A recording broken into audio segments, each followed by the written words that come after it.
Quiero que leamos. Y el apóstol Pablo, cuando cierra Romanos, usted sabe que Pablo hace una exposición del evangelio en Romanos.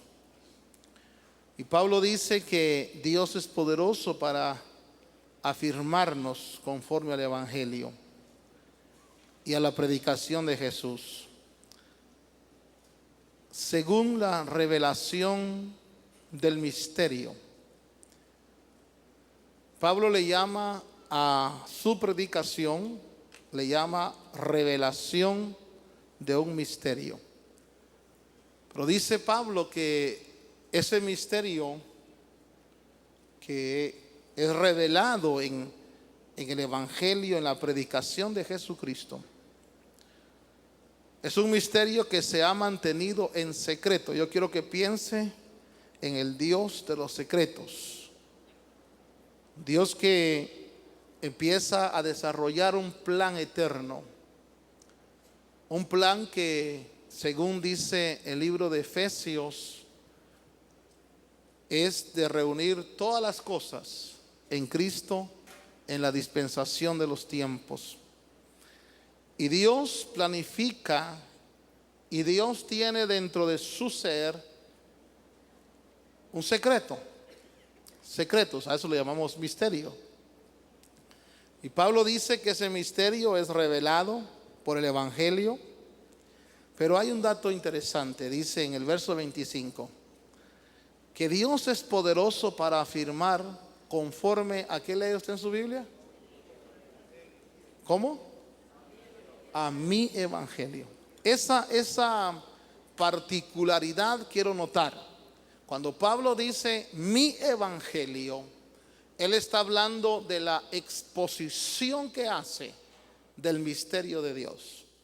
Él está hablando de la presentación que hace. Usted sabe que cuando Pablo está evangelizando el mundo, él recibe mucha oposición porque el pueblo judío lo acusa a Pablo de que Pablo está predicando de que contra Moisés, contra la ley, contra el conocimiento que se tenía de Dios sobre la base de la revelación de Moisés. Afirmar aquel que necesita ser afirmado, pero que esa afirmación viene porque se está en el evangelio, en mi evangelio, dice Pablo, que tiene que ver con la predicación de Jesucristo y la revelación del misterio. Ahora, cuando hablamos de la revelación del misterio de Jesucristo, usted debe notar que realmente la introducción de Jesús en el mundo, cuando María es hallada que está esperando un bebé, de hecho eso ya es algo misterioso, algo fuera de lo común, y nace nuestro Señor Jesucristo. Y cuando el Señor nace, se lleva un periodo de crecimiento y nadie podía detectar que lo que estaba creciendo, que ese niño que se estaba desarrollando, que ese joven, yo quiero que usted piense en un Jesús de 14, 15, 16 años, era la palabra, el logos, el conocimiento, la inteligencia de Dios metida en carne. Y poder entender eso era difícil, sobre todo para aquellos que crecieron, que lo vieron crecer. Después de ir al Jordán y llega a su tierra, a Nazaret, dice la Biblia que en Nazaret decían, ¿de dónde sacó esos poderes que tiene? ¿De dónde esa sabiduría? ¿No es este el hijo de José, el hijo de María? ¿No están sus hermanos con nosotros? Porque Jesús viene siendo la revelación del secreto de Dios. Es decir, Dios, hermano, es un Dios creador.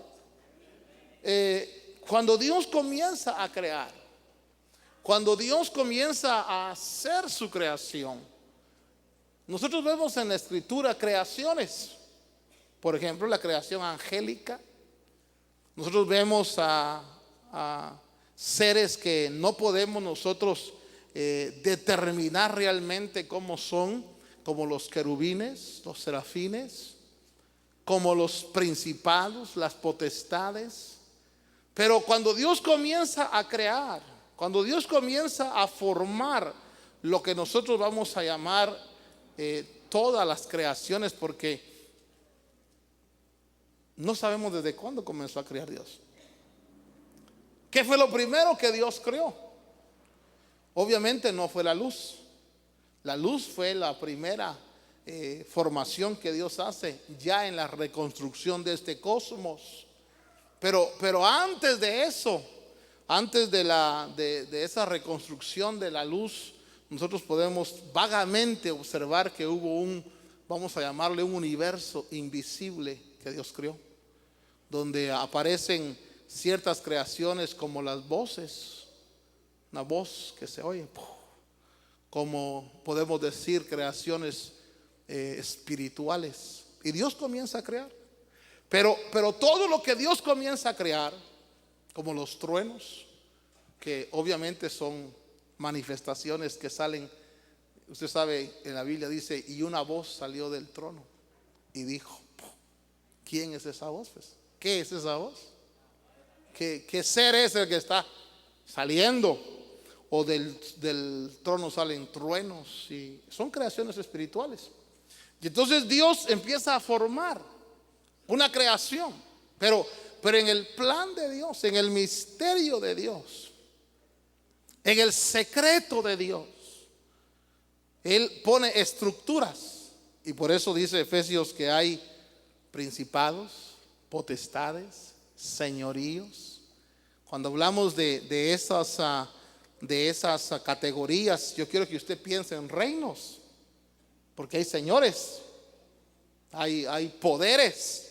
Si en el mundo espiritual hay reinos que no los vemos, eso es otro rollo, pero que están ahí están. Poderes, principados, potestades que están en regiones que Dios ha creado, hermano. Y cuando Dios empieza a crear, fíjese usted que en el Salmo, por ejemplo, vaya conmigo solo para dar un poquito de sabor a esto. En el Salmo 80, el Salmo 80 revela a Dios como un Dios con vamos a llamarle así,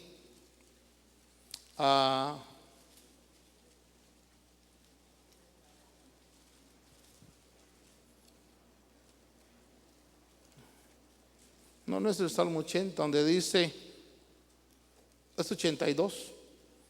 Dios ocupa su lugar en su congregación, Él juzga en medio de ¿qué? De los jueces.